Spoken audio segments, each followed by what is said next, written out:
and welcome to the Coaches Roundtable, brought to you by Culture in Sports, where culture is critical to long-term success. Since 2020, Culture in Sports has been educating and influencing organizations, teams, coaches, staff, and even athletes about the importance of culture and leadership in sports, as it greatly impacts organizational success, team and athlete performance, and the short and long-term mental, physical, and emotional health of athletes. Leadership and organizational culture adversely or positively have a cost and impact to every organization's bottom line, not only with fans in the stands, concession sales, and merchandise sales, but broadcasting, advertising, and endorsement deals. We believe in our mantra, culture is critical for long-term success, and strive to promote this every day. Positively influencing others and educating sports organizations, front office and support staff, coaches, and athletes on the impact of leadership and culture is what we work on daily.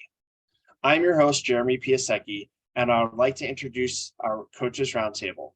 The purpose of this webinar is to discuss important topics about wellness for coaches. Coaches can't pour from an empty container and must learn intentional self-care to make them healthier and more effective for their athletes and teams. I would like to now introduce you to the special group of panelists. First, we have Dr. Carl Olson. He's a retired Army Lieutenant Colonel, former director of West Point Center for Enhanced Performance, and former Penn State Assistant Athletic Director for Performance Psychology. And he's the current owner of Carl J. Olson Consulting, LLC. Next, we have Kara Cook. She's the Director of Operations and Performance Leader for the Penn State Women's Soccer Program. Kara Cook is currently in her 10th year at Penn State as the Director of Performance Leadership for the Penn State Women's Soccer Team. A longtime collegiate soccer coach, she has been in college athletics for over 20 years and now spends her time focusing on team culture, leadership, and player development programming. During her time at Penn State, the women's soccer team have won multiple academic honors, multiple Big Ten championships, and the 2015 NCAA Division I National Championship. Rob Cooper is the head baseball coach at Penn State University. Then we have Tony Coxum. He's the head coach at Bluefield State University football program. He's the U.S. Military Academy class of 2000, a Super Bowl 50 champion, and the author of the Leadership Playbook. We now have Dr. John Rudd. He's the president of the World Swimming Coaches Association. Dr. Rudd is an Olympic gold medal and world record coach and has a doctor of psychology and is Swim Ireland's national performance director for swimming and diving, with an umbrella view over all of Ireland's performance aquatics programs. Next, we have Charlene Moret Curtis. She's the head field hockey coach at Penn State and a Penn State field hockey alum. She's been coaching for 36 years at Penn State, and she's a two-time Olympian, along with a bronze medal in 1984. And we have Dr. Mark Campbell. He's the owner and chief performance officer of Campbell Performance Systems. He's the founder and host of the Nature of Wellness podcast, a senior fellow for Healthcare and Ability, National Wellness Institute, director of mental conditioning for the 2019 World Series champion Washington Nationals, and he's a recognized mindfulness practitioner, contributing as an adversity expert to organizations such as Mindful.org and Mindful Leader 5. I would now like to turn this over to the panel by asking Dr. Carl Olson to take over. Thanks, Jeremy. I wanted to start with Dr. Mark Campbell. Mark and I go way back and have known each other in a lot of different capacities.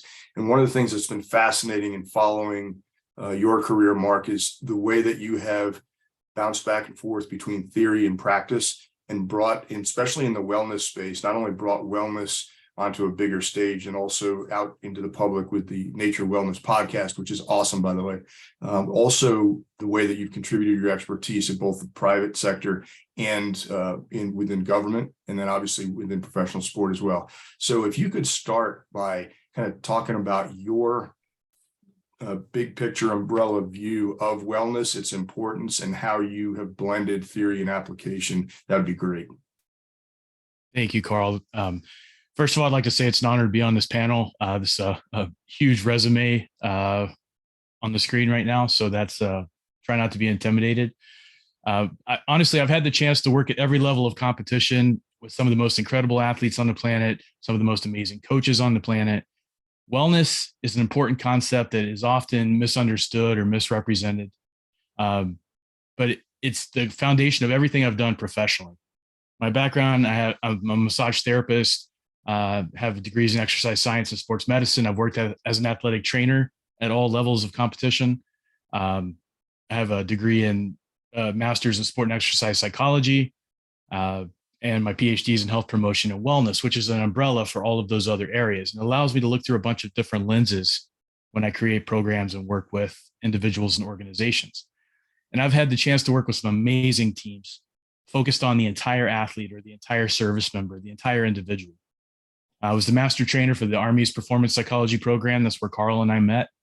And my focus was on Army medicine and the growing wounded, ill, and injured program within the Army.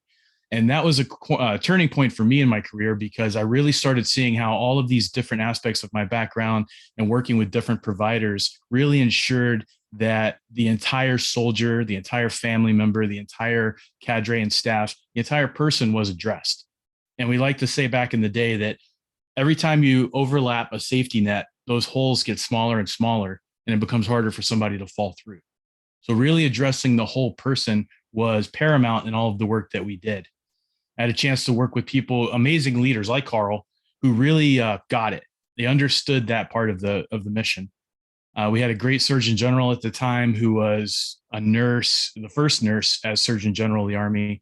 All of her work was wellness based. So it really allowed a lot of breadth and latitude to really explore. And I will say, just for a second, I remember bringing to Carl my idea of pursuing a PhD in health promotion and wellness. And I asked him as a mentor and a friend, what do you think? Wellness is a term that's sort of misunderstood. And he said, help people understand it. And I thought, great. So that's been my focus. My essay to get into my PhD program basically said, I want to help legitimize the field of wellness and help people understand what it is. If we lose sight of words like wellness or mindfulness, hardiness, resilience, and they become white noise, where do people turn next? You know, they're so important in our society, but often they're glossed over or they become white noise. Part of that is that wellness is very misunderstood and misrepresented, as I mentioned, because if you look at different definitions and different models, they're all over the place. I've seen the classic World Health Organization model, mind, body, spirit from 1948. We've all seen that with 3 dimensions. I've seen governmental models of wellness that have upwards, depending on how you look at it, have upwards of 30 and 40 dimensions, right? So very hard to understand and apply. I've always subscribed to the work of the National Wellness Institute, which is built on the original work of Dr. Halbert Dunn, who's the father of the wellness movement back in the mid 1900s. And they work hard to condense the message, making it easier to digest and easier to apply. Because let's be honest, the easier a concept is, the more likely we are to use it and the less afraid of it we're going to be. And in the National Wellness Conference last June, they unveiled their newest definition, which I absolutely love, which is functioning optimally within your current environment. And I think that's so simple, so elegant, so brilliant, so easy to understand and translate to each of our lives, right? No matter what environment you're in, whether it's an academic environment or coaching or working in a corporate setting or healthcare, how do you function optimally? How do you be your best self in that environment? When you're home with your family, how can you function optimally there? Really looking at all areas of your life, not just focusing on one. One thing we learned at every environment I was in was that the more we can work together and harness each other's talents and skills, the better off the people we serve can be. And, you know, wellness, unfortunately, is looked at as a check the box item far too often, especially in the corporate world. There's a new term out there called wellness washing, right? And it's where corporate organizations say that they have wellness programs that are effective, but their employees say it doesn't really affect me at all, right? So they're checking a box. And I've seen that in every environment I've worked, where people say we have wellness and it's a yoga program, or they have licensed clinical social workers. They have aspects and elements of wellness. But remember, wellness is all of those things being addressed within a program. The 6 dimensions of the NWI is something that I've used personally to build programs And that's occupational, physical, social, intellectual, spiritual, and I'm missing one: emotional, occupational, physical, social, intellectual, and spiritual. And I love that because it's a very basic skeleton that you can hang the content on however you need to. It addresses the whole person. If you need to take something out and adjust one word here or there, you can do that easily to make it tailored to your organization. And, I feel like the more of these environments, the more of these panels, the more of these opportunities for people to learn from such great leaders, that's how we're going to further this in the right direction, this wellness movement. And we're going to teach each other how to apply it to our organizations or our environments in a way that isn't scary. It doesn't seem like an overwhelming amount of work. It just becomes part of our normal everyday culture and life. And that, wellness is for everybody. And Carl, you mentioned the Nature of Wellness podcast. It's something that we started. It's phase one of a bigger company, but really looking at the impact that the natural world has on our health and well-being. Unless you know exactly where to look, unless you belong to certain groups, you don't have access, or you're unaware of the research that's out there, the hardcore evidence-informed research that shows how impactful nature is on our health and well-being. One of my close friends in the field is Dr. Mark Pettis, and Dr. Pettis loves to say that human beings are a species with amnesia, right? And I love that because we know the answers. We wouldn't have gotten this far in our life as a species if we didn't, but we choose to forget them sometimes, right? We get distracted by the new shiny thing that's out there, right? But sticking to the foundational pieces, how do I address all different areas of my life? How do I function optimally within my current environment, whatever that looks like? And honestly, training coaches in this is brilliant. We found that out with the military, training the cadre, training the leadership, because they're the first line of defense with their population. I love coming in and talking to student athletes, but I love more when they bring me in to talk to the coaches and the staff, right? Because it's not just a one and done, see you later. Remember the guy with the beard that came in and talked to us, right? It's every day. The coach reflects that message every day. It's part of their culture. And that's how things change. So thank you for having me, Jeremy. Carl, if there's anything I didn't touch on or you want me to expand on, please let me know. But I'm as excited about learning from everybody else as I am to be here to talk. Yeah, Mark, that was not knowing what you were going to say. That was the perfect kickoff for this. And I think that whole checklist that you mentioned is exactly one of the reasons why we're talking about wellness within culture and sport, because if it's a checklist, it's absolutely not part of your culture. And yet there is a way to make it part of the culture. And we're going to get into that a little bit now. And I'm going to ask for Kara to go up next, and I'll explain a little bit why. I've had the privilege of knowing Kara for the last 5.5 years, I think, and we've partnered in some really special ways. Her position is unique. It blends an awful lot of things that you'll find in other places. And the respect that she has throughout her team and staff allow her to have an influence that maybe a lot of people in her position wouldn't normally have. And it's been special to watch. It's been special to partner on. And so, Kara, I would love for you to go a little bit into your approach to not only living the wellness that you do, influencing the team and influencing the staff, but really managing the staff that's ridiculously talented and yet very different from each other. Yeah, thanks, Mark. That was an incredible explanation of wellness, and I could listen to you talk all day, actually. So I'm not going to talk very much and turn it over to the rest of the panel. Like Carl said, I've been with the women's soccer team in a really unique role in that I handle our team culture and leadership development, but mostly listening to Mark talk, I'm kind of a wellness coach, I guess.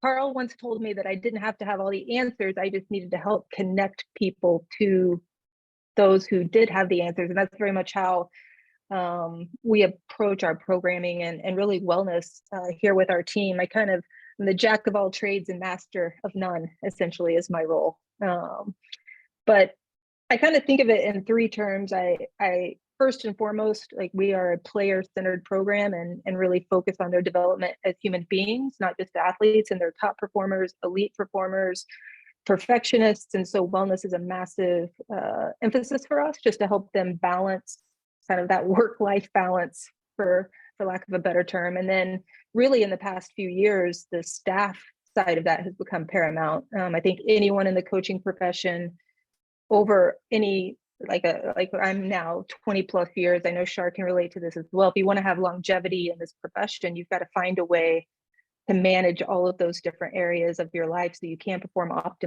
optimally, stay happy, thrive, do all those things you can so you can better serve your players. So I think a checklist is not necessarily how we operate, but it does, I guess, in effect work that way, because we try to talk to our players regularly about their wellness. We work in mindfulness. We talk about meditation, mental health, getting out in nature, kind of what those different areas are. And I think with our staff, what's been really interesting is that I've had to accept that, especially with our staff, we all recharge and rejuvenate in different ways.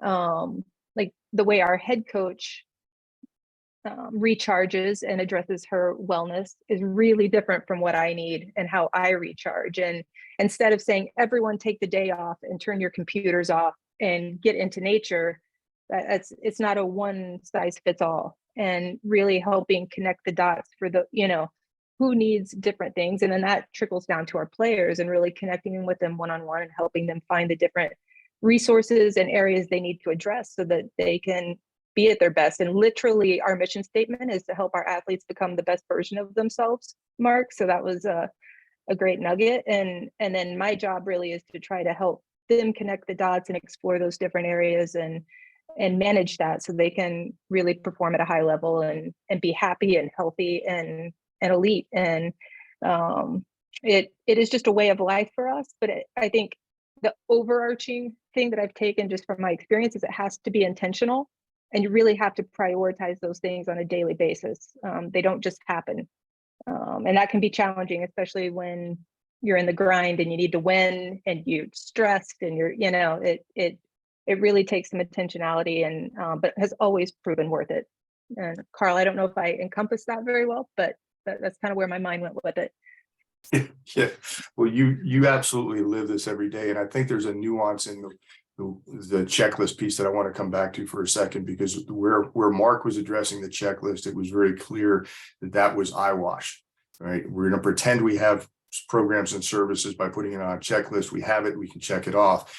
When your program uses a checklist of sorts, it's a reminder of what's most important and that you prioritize the things that are most important. So I just want to make sure that everybody watching understands that what Penn State women's soccer does with anything that's a document or a checklist or anything is wildly different, and it serves as a strong reminder of things that are done with intention and with great effort.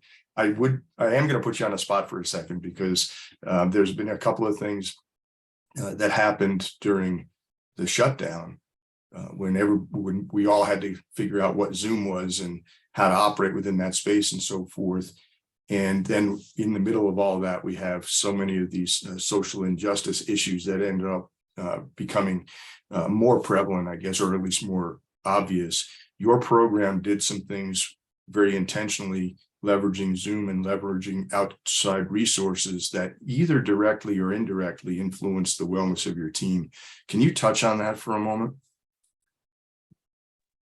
Yeah, I think, there were the social injustice kind of movement that was happening, kind of coincided with the pandemic, and we found ourselves with time to really dive into some conversations that were meaningful to our student athletes, and our goal was to try to meet them where they were with these topics. And we really reached out and asked them some questions about different areas of society, of wellness, of culture, of anything that were important to them, and brought in some outside resources and empowered them to take the lead with those conversations. And what was really cool was to watch our athletes really take ownership of this and drive those conversations and use their platform to really affect change in these different areas.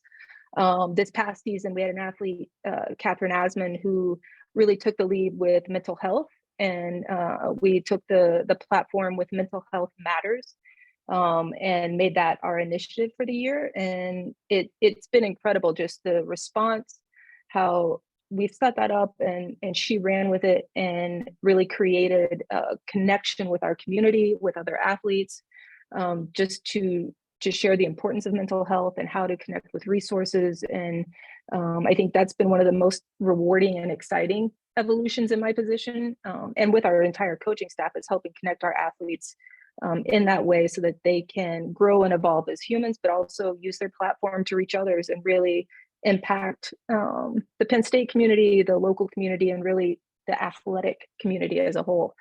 It's been really cool to watch, and credit to the athletes. Like they have embraced it and run with it, and it's something we're really proud of, for sure.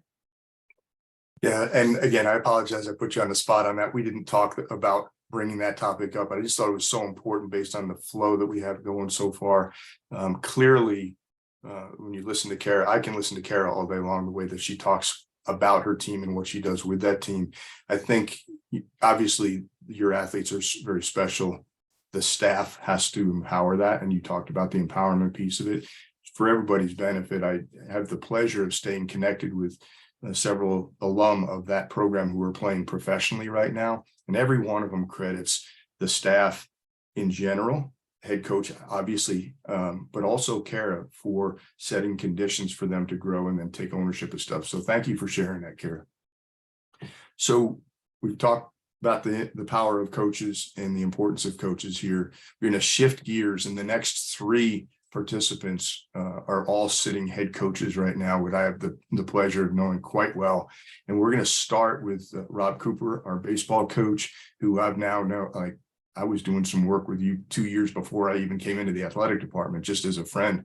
And I've always been impressed right from the very first day of how important Rob Cooper sees wellness of his athletes and his staff, and how he encourages the use of resources, and not just, hey, go get help, but the way that he integrates resources into the program is pretty special. So Coop, how about you go ahead and kick us off on this part? Yeah, well, first of all, I'm honored to be a part of this as well. I mean, Carl, I thought you and I were friends, but this is the second time I've done this that you've had me follow up Kara. And that's just, I'm not good, that's not good. And then Char's right after me. So like, that's really cool. Thanks. No, it's funny when I got, when you reached out to me about doing this, I was actually in the middle of really taking some time for some wellness for myself, to be honest with you. And, I think one of the things that I've always been really, as you said, Carl, kind of cognizant of and sensitive to is, the wellness of our players, the wellness of our staff, people, that are affiliated with our program, especially the young people, right? Well, and I've always made it a high priority to talk about it, to share my own struggles with mental health and depression and different things like that. And I also think that, it's a real issue for any athlete, but, in the culture of society, and you're a male athlete and an alpha dog, you're supposed to be tough, and we're trying to kind of rewrite what toughness is, because I think one of the toughest things you can do, and I mean mental toughness, is to ask for help, right? But here's the thing: part of that I've just discovered recently, and I'm 52 years old, so this is why this is pretty cool that this journey continues. Is I'm 52 years old, and I just recently realized that I didn't really truly understand why I needed wellness, like what the deeper issues were, and so it makes a lot of sense that I would promote it and make it a priority among our players, because obviously internally it's something that I severely needed. And I share that with you because it's actually been very liberating and quite frankly, life-changing in a lot of ways, because, there's been a period of time here. Well, here's what I know. I know that over my entire coaching career, I've never really truly understood what it means to take care of myself and really coach from a place of love for myself. And that's even when I was first starting out and as an assistant and as a younger coach. And the reason why I share all this with you is because, number one, it's a lot easier to impact young people when you can really feel what you're talking about, right? That's first. And so I wish I knew now. I mean, wish I knew back then what I know now. But I think the other piece of it is that in our careers, there's different, different heights that you're trying to get to. So I was constantly getting re-energized to a certain extent by that win, that championship, that next job, whatever it was. And so when that's kind of done and you're not getting that kind of energy, and it wasn't even really enough energy, to be honest with you, then it can become a severe problem. And so, I think I've always tried to coach with that in mind, but I'm excited the fact that I can actually feel it a lot better in myself to be able to then explain it to our kids. And I tell you, it gives you a completely different view of issues that they're going through. And to be honest with you, it means that I can hold them even more accountable because I can love them and talk to them and build a even better and stronger connection with them. So it's not a matter of, hey, great, let's all feel great, like, because I'm competitive still. That hasn't changed. And we want to win. But so I think that wellness is a huge piece. And I know it's cliche, but if you can't take care of yourself correctly and truly love yourself, then you're going to be just a fraction of what you could be as a leader or a coach. And I've always kind of been like, yeah. But thankfully, I understand that a lot better. So, Coop, there's two things that as you were talking, that I took some notes on that I would ask you to drill into just a little bit. And the first one is, again, taking advantage of an opportunity during COVID, especially during the shutdown. You had mentioned to me the idea of, you always had wished that coaches could take a sabbatical and do some learning for themselves, which may sound a little bit different, but also that, and you invited me in on one of those. There's a level of fulfillment that you get from something like that does put you in a better place. Can you talk a little bit about that conclave? Yeah, so I had thought about starting a website and kind of a deal where similar to this, right, where you sign up and there's coaches on there, and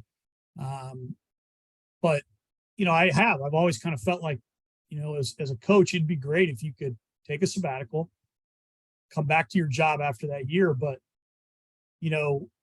so much there are so many times where you listen to another coach that you really respect and you're like, you know what? Like, they're doing it the way we're doing it. And it can be really reaffirming. Because you can get really bogged down into what you're doing and think that, and see somebody else and go, well, we need to do it that way. We need to do it that way. They don't do it like this. They don't do it like that. And especially when you're struggling, like, it makes it even harder. And then you get away from being your authentic self as a coach and a leader. And that's disaster right there. I think one thing, I don't know if, I've never really shared this openly, but when COVID happened, I was crushed for our kids. Crushed. But I'm not going to lie. Like, for me, it was like, oh, thank God. Because I wasn't in a great place for myself as far as the self-care. Right. And so I didn't have to worry about the stress of winning a game. I didn't have to worry about showing up every day with energy and doing everything. And I hate saying that. I hate admitting it, but it was true. And that's kind of when the process of me really examining, what do I need to do for me? Like, what is it that I need to do? And so, but yeah, the conclave thing was great because you got to talk to leaders and coaches from different sports, different arenas. And, you know, for them, again, it was just really reaffirming. It was just to go, you know what? There isn't a secret sauce. Like, we all have our ways to do it. Kara said it perfect. Like, you know, we all kind of have our ways of doing things. And that doesn't mean that you need to change it. And learning and picking up new things to put into your repertoire is great, as long as it you continue to be your authentic self. Yeah, absolutely. And I thought for me, getting a chance to sit in on one of your sessions and hear from people that I've never met, and also some that I knew very, very well, and to see how much alignment there was philosophically, and that was just reaffirming. The other thing that I wanted to touch on really quickly, Coop, is as part of the use of resources. You're definitely one of the coaches, actually everybody from Penn State for sure, because I've been in the room for this, has done this, but you've gotten resources in front of your team. Like, you literally made sure that not as a guest speaker, but rather as part of the family. So can you touch briefly on kind of how your approach to integration of resources? Yeah, I mean, look, the term, as you used earlier, and listen to Dr. Campbell speak, I mean, you know, the term eyewash, that's a huge term in baseball, right? We're just doing something to do it, and so that everybody can check a box and everything. And you know, to me, it also goes to the same accord of, you know, so many people hire mental skills people, but then don't use them. You know, it's like, okay, yeah, you got it, right? I understand that. But if you really want kids to, and people for that matter, to really feel safe asking for help, to realize that it's really important, then you have to keep them exposed to it. You know, I mean, as coaches, if I say that as a baseball coach, I want us to be the best base running team in the country, then we will emphasize that and talk about that and make that part of our fabric and our DNA. Okay. Well, the same thing goes with, if you talk about having this holistic, I guess, environment, and where kids can be, you know, coached and taken care of and developed and everything. Well, then you have to be able to sit there and go, okay, these are the things, here are the people. And again, I know I'm not trying to make it sound like just for men, but again, I look at so many young kids. You know, look, I had a kid early in my career here that was not fun to coach. He was an absolute pain to coach. And to the point where it was really close to us, like, going, this is too much for the team. But we would talk all the time as a team and about, you know, asking for help, and if you need this. And so one day he had a big blow up in a game. And after the game, we met in my hotel room, and it's like, hey, like, you got it. What is going on? Like, what can we do to help you? And he kind of got emotional, and you could tell, and he wouldn't say anything. Finally, I was like, listen, man, like, I don't care what you say to me. Like, it's going to be okay. Like, and come to find out that when he was in high school, his dad came home, and this kid was trying to kill himself. And I mean, the minute he said that, it was like, no wonder this kid is the way he is. His entire self-worth is wrapped up in being a really good baseball player and a really good student. And then so that now I'm like, so I could love him. I could coach him. But if you don't make that environment that way, and again, I'm not trying to take credit for this, but then he doesn't ever come forward to say that. And he's probably a kid that early in my coaching career, I would have kicked off the team before we ever got to that point. Thanks, Coop. And that's, one of the things that we have talked about, all of us, in different ways, is there's a reason behind what you're seeing. You may not know what that reason is. If you lead with curiosity, you're going to get to the bottom of something and figure it out. And if the culture doesn't allow for that, then it's not going to happen. So that now you know why you went after Kara. That's perfect. So next we're going to transition to Shar. And one of the reasons I wanted to have Shar in this section here, one, she's a living legend as a coach and an athlete, leads a storied program here.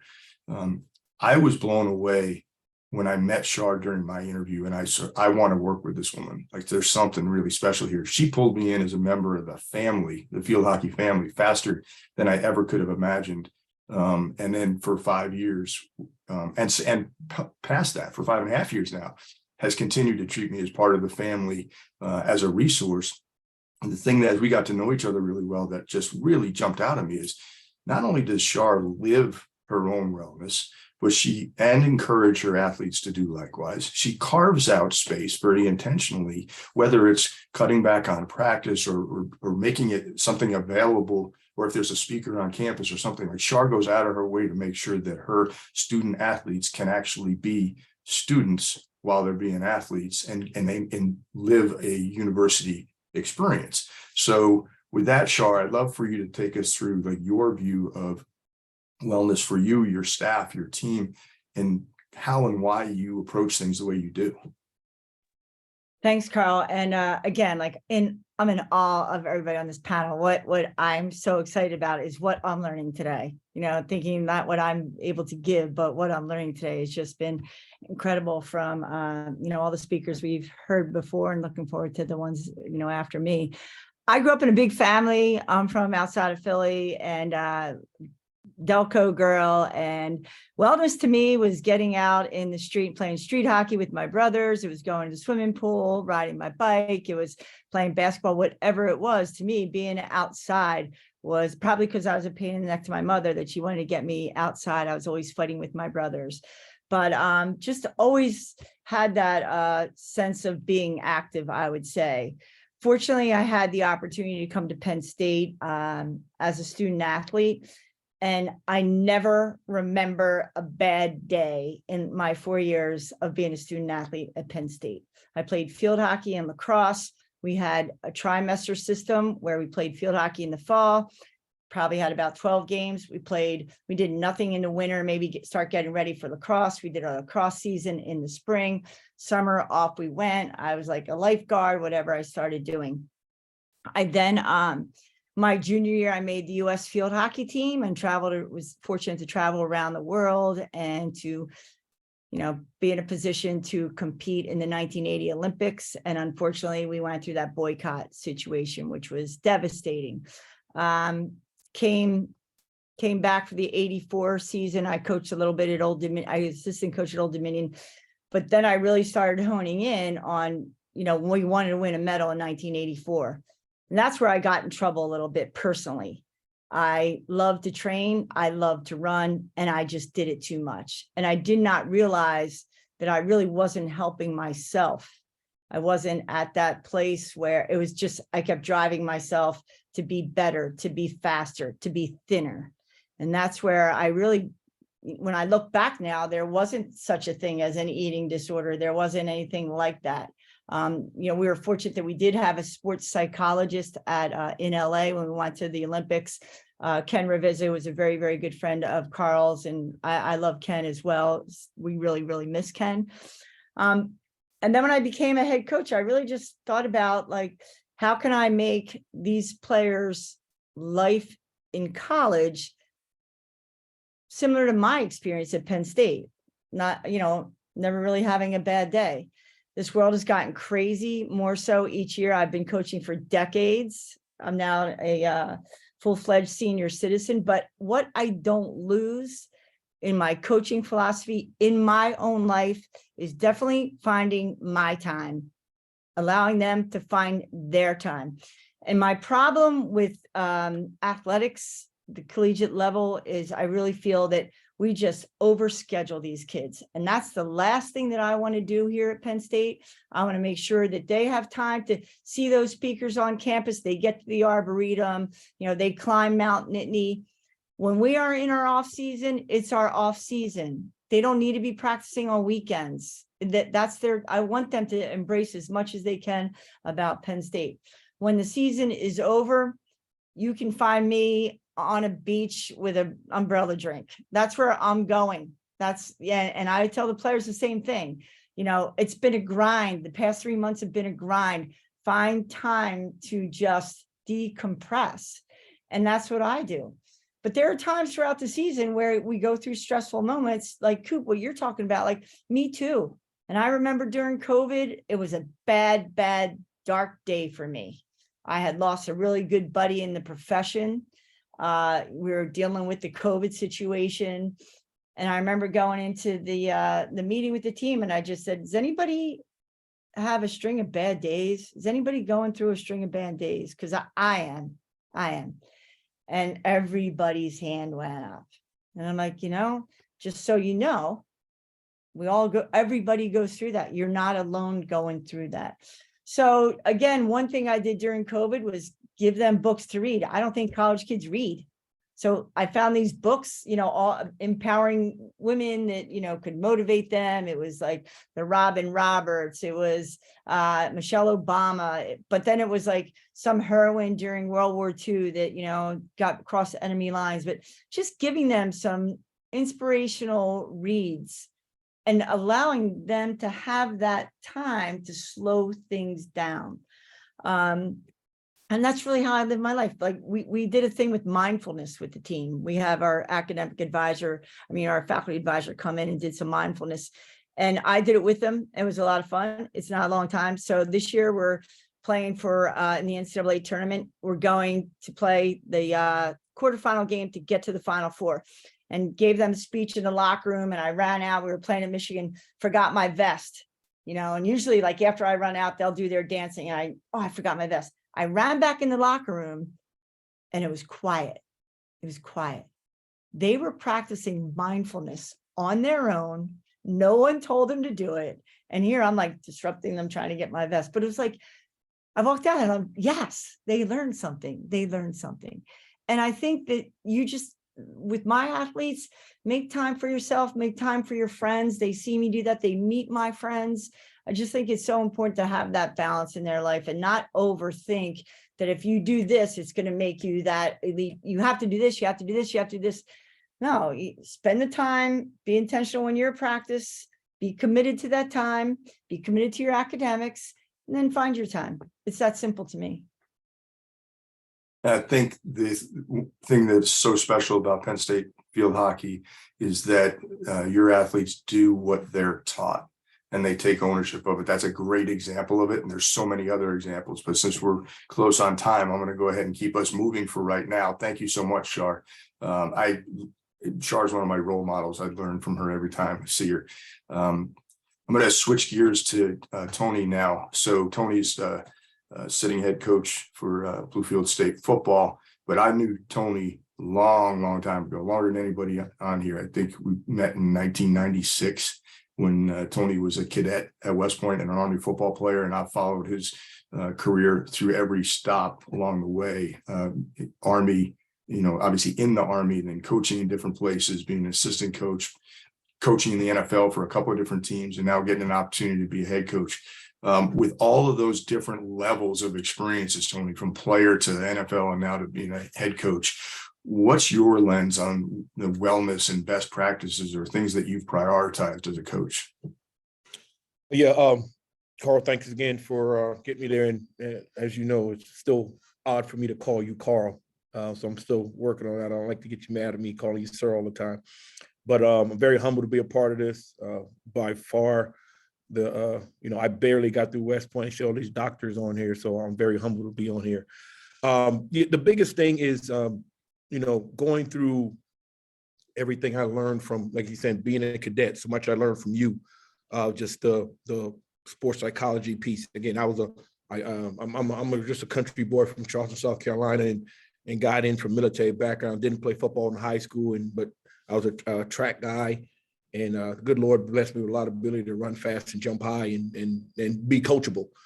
So I walked on to the football team, and Carl was, Captain Olsen at the time, and he was the guy that I worked with him and Doc Nate Zinzer, of teaching me to really understand the mental side of things, and obviously of just trying to process and learn to allow you to be successful in the field. And going through everything I've been to and all the different levels, I've been blessed to be with some great coaches, all pretty much my entire college coaching staff, guys who coach me. Almost all of them have gone on to coach in the NFL and win Super Bowls. And then going to the chance to coach the NFL myself, being with the Baltimore Ravens with guys like John Harbaugh and Jerry Rossberg was a special teams coach that I worked for and learned from. And then Denver Broncos with Gary Kubiak and guys like that. I learned some really guys that really know how to tap into their athletes. And then being with athletes at that level that are, I affectionately call NFL football players creatures and aliens and werewolves, man, because the thing to see those guys, the way they move and the things they do, some of them are not from this planet, the way they move and just to see how they go through the processes.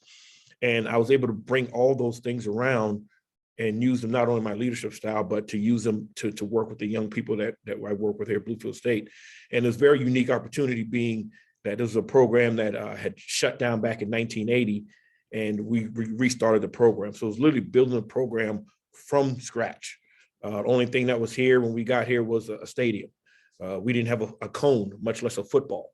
So we literally built it from scratch, and we brought in 80 players the first year, and about 75 of those players were high school seniors coming in from, in the middle of the pandemic.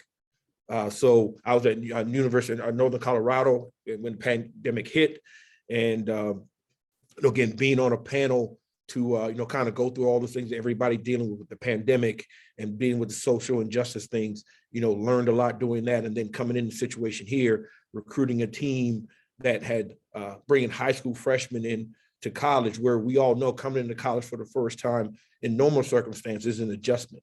But now you're bringing in young people who've been locked up in their homes for pretty much majority of 6, 8, 9 months, and then now the first time they're able to kind of get out is in college as a freshman and trying to play a sport as demanding as football.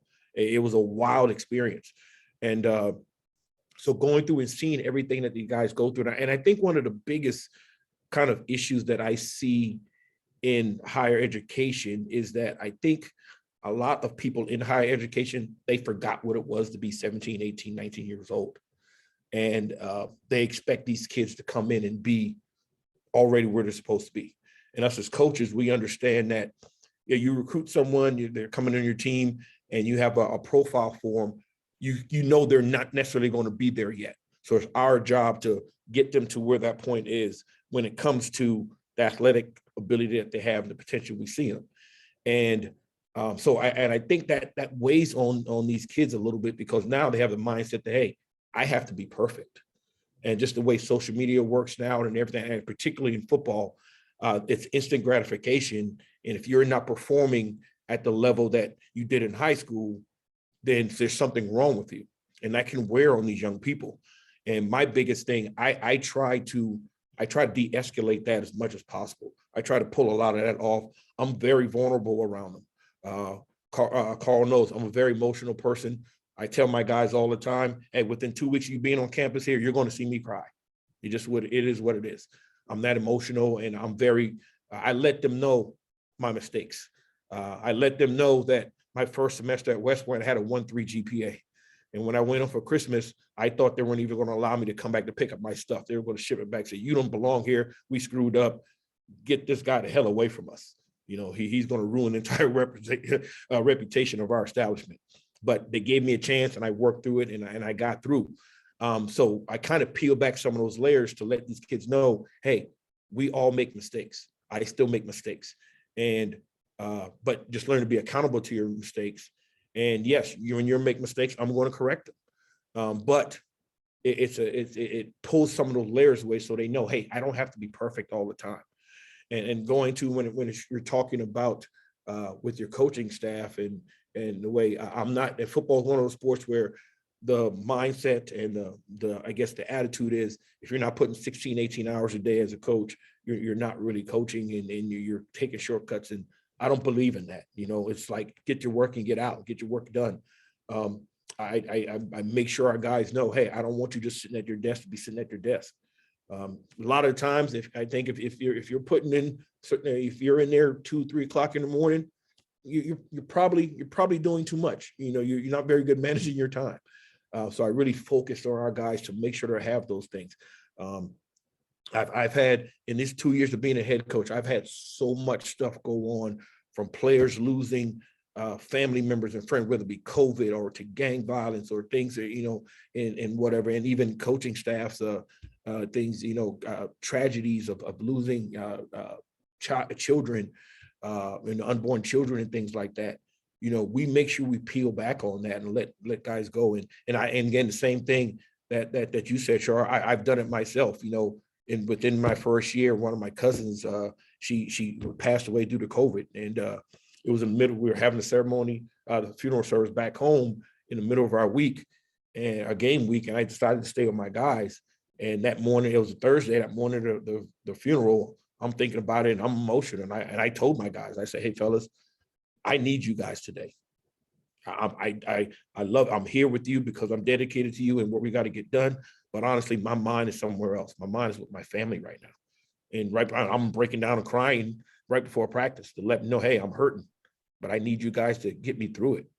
And it's things like that. And, till we break it down and they come, coach, we got you, and when you do that, it allows these young men to open up themselves. Because again, with a sport like football, being as the physical it is and the masculinity around it, it gets these, there's a stigma that, we're not supposed to be vulnerable. I think like Robert said about, being tough. In sports, you have to be tough, physically tough and emotionally tough. And I let these guys know you can be tough, but you can be vulnerable as well. We have a thing I tell these guys all the time, you're going to hear from me on a daily basis that I love you. I'm going to tell you, because I'm breaking down that stigma that, that there's something wrong if a man tells another man that he loves him. I said, that's crap. We're all humans. We're all emotional beings. You're going to hear it from me on a daily basis. And yeah, Tony, that's exactly why I wanted you to be in here, because I've watched you over the years. You have the vulnerability, you have the connectedness, and frankly, you treat your guys as they're your sons. And that parenting thing is just really special. I hate to cut you off at this point. I want to make sure I get John in here to take a look at from the international perspective. And I've never gotten a chance to work with John yet, but the international perspective, also a massive organization that you're responsible for. I'd love to hear your thoughts. Sure, Carl. So when you have oversight of a national team in Olympic sport, things are a little bit trickier than maybe in professional sports or college sports, because the populace of athletes that you have is the populace of athletes that you have. There's no drafting, there's no kind of professional team purchase an athlete from another team if the culture isn't quite right and you want to change the dynamic of something. The athletes that are Irish and work in Irish aquatics, that's our foundation for our sport, whether we like it or not. So we have a big job on our hands to make sure that all of the athletes that are of a particular level that can represent their nation understand the culture of what we're about as a collective. And we spend a lot of time working with the younger athletes in particular to ensure that there's a clear understanding of what our culture is and what our expectations as individuals are, but also the staff and the coaches and the sports science practitioners that work with them too. And not every coach that will work with the national team is an employee of the national governing body. Some of the sports science and sports medicine practitioners would be seconded to us from various institutes, either north or south of the border in Ireland. So everybody comes from a different place. But when we walk into an Olympic Games or a World Championships, it's got to be more than we're all wearing the same tracksuit. That isn't culture. That's okay. So that's you could say that that's cosmetic identity, but it's not true identity. So we have to make sure that those things are right. And I work on the basis that unless we have strong emotional, mental health within the team, there is no health. These guys could can train every day of the week.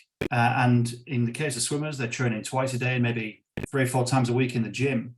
And they could be the most physically healthy and physically fit guys on the planet. But unless their personal well-being and their confidence and that positive feeling is inherent and embedded within them, then there is no health.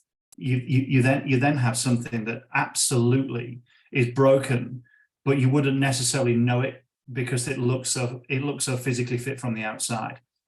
And I think the coaches here from the other sports would resonate with that too.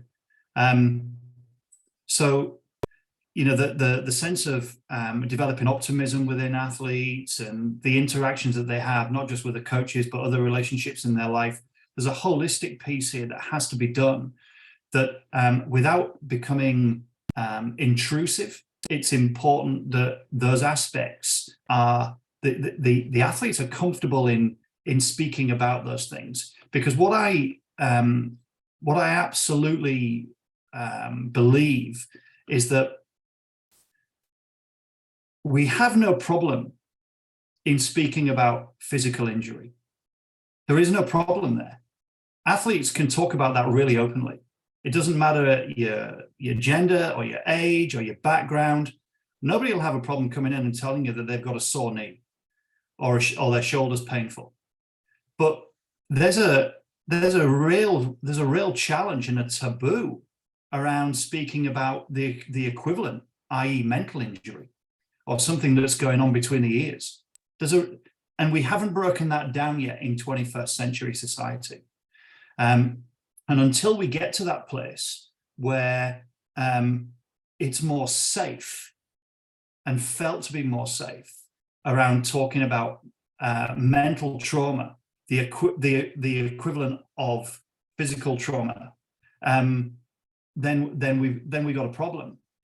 And I think that the be tough culture among sports doesn't help here, because if we talk about athletes needing to be mentally tough,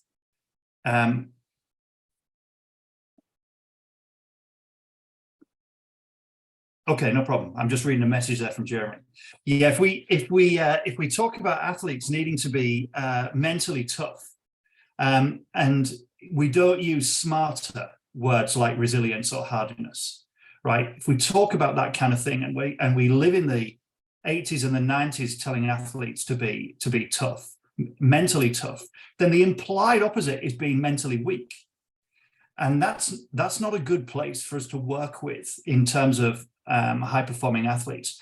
So it's improving how we operate in order to sometimes just the language and the tone of what we say is all that's needed to make that a safe place, so that the unseen problems, the unseen injuries can be spoken about more readily. This was such a powerful conversation about the importance of wellness for coaches and how to make coaches healthier and more effective in their roles and for their athletes and their teams. I'd like to thank each of you for your incredible thoughts and contributions to the Coaches Roundtable. I would also like to thank each and every attendee for your desire to be better and better leaders and have a better culture in your own organizations. And if you would like to learn more about culture in sports, our different programs, or the Coaches Roundtable, please visit us at cultureinsports.com. Everyone have a great day and a great